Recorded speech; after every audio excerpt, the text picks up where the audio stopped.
Well, what are we waiting for?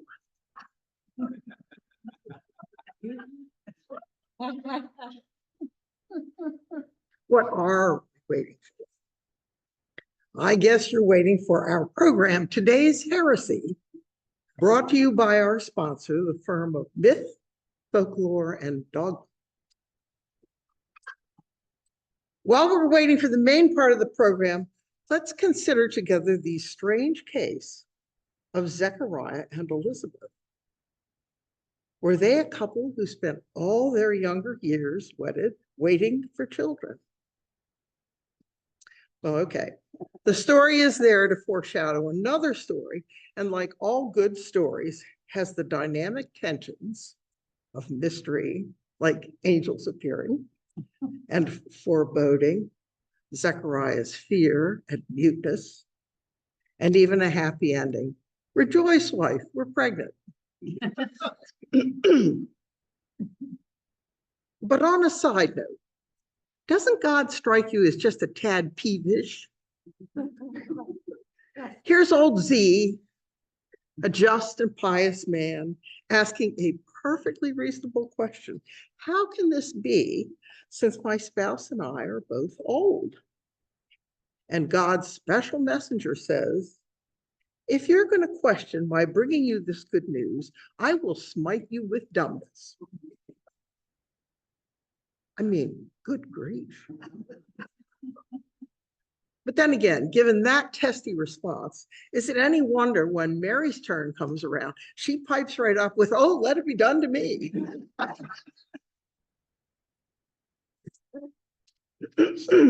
But I digress. We see a great deal of waiting going on. Waiting to get pregnant, waiting to be released from muteness, waiting months even to share the news of the coming child and remove the stench of disgrace. These are all good teasers for Advent, which scholars and theologians have called the season of waiting. So what are we waiting for? Joan Chittister wrote, Advent is one of the most difficult periods of the church's liturgical cycle because Advent is all about waiting. And waiting is not easy. I will see Chittister's Advent is not easy, and I will raise her by Advent is a hindrance.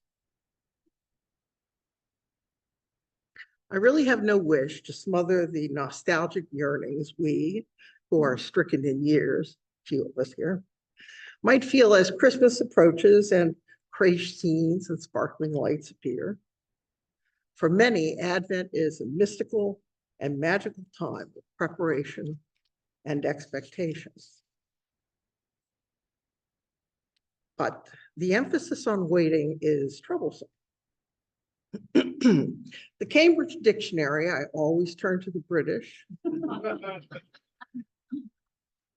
says of waiting, it is to delay movement or action until some event or time, to allow time to go by, especially while waiting and staying in one place without doing very much until someone comes, until something that you are expecting happens, or until you can do something. From a practical standpoint, in this age, do we just wait for anything? No. Joan Chittister also noted that we do not wait well. We fidget and moan if we're obliged to stand in line. Heaven knows how many of us, I'm not counting, check our cell phones or text while at a red light. And a couple of weeks ago in my doctor's waiting room, every face was bent over a handheld screen. And couldn't you just kiss Jeff Bezos on the lips? You don't even have to wait a day before you can get something from Amazon Prime. But on that head, Do any of you recall when ing verbs were called gerunds? Oh, there you go. Well, when I studied linguistics, all that had changed. And we termed the parts of speech as this functioning as that. So waiting, as in the waiting season, was a verb functioning as an adjectival. There's a mouthful for you. But wait is a verb that does not lend itself to certain patterns of thought. Let's try this. I stop at a red light.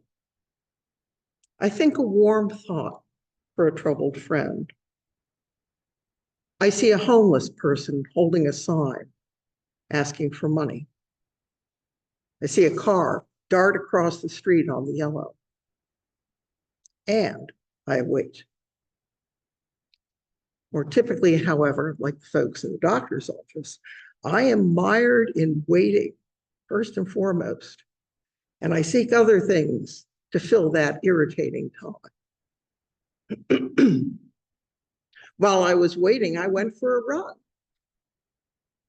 but never while I was running, I did some waiting. Waiting is a really mealy verb. It's like a spoiled teenager that makes all the other verbs have to hang around it to be noticed. In fact, I'm surprised that the other verbs let waiting play with them at all. Okay, so on this first Sunday of Advent, I realized that most of us are not waiting for a baby in a manger, and that we're not waiting just for Advent and Christmastide as the only times to reflect on the state of the world and be mindful of our fellow human beings. Still, I caution us to be very wary of liturgical waiting periods like Advent, the parentheses that bracket a time when something is going to happen.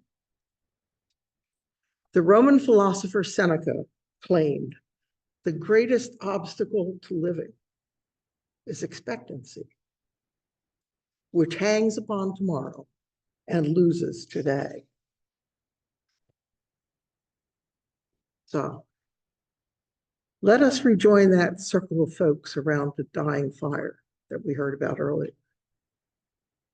Each grasping a stick of wood. Got a couple nice examples here.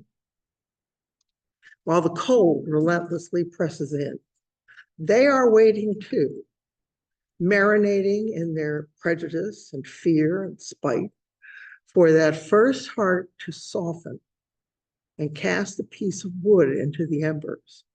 And you have to know that each must have had a tiny hope that someone else would do it first.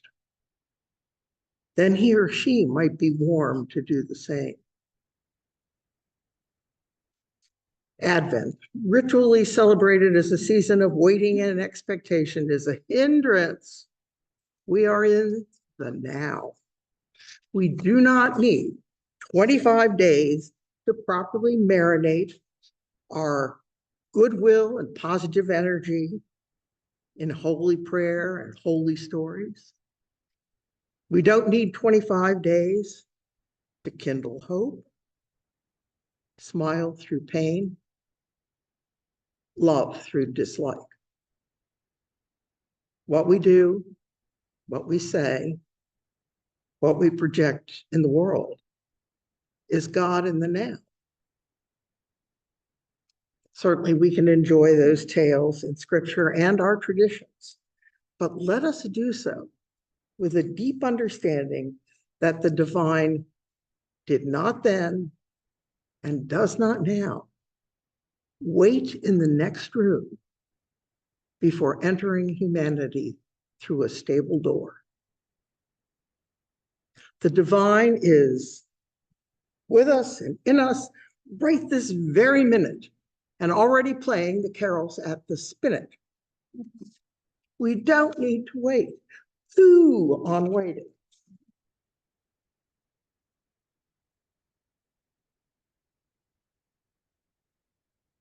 It doesn't matter what our particular stick of wood is. Whether it's nicely milled and sanded, or a bit rough and gnarly. Regardless of the season, we can and we must share our warmth now.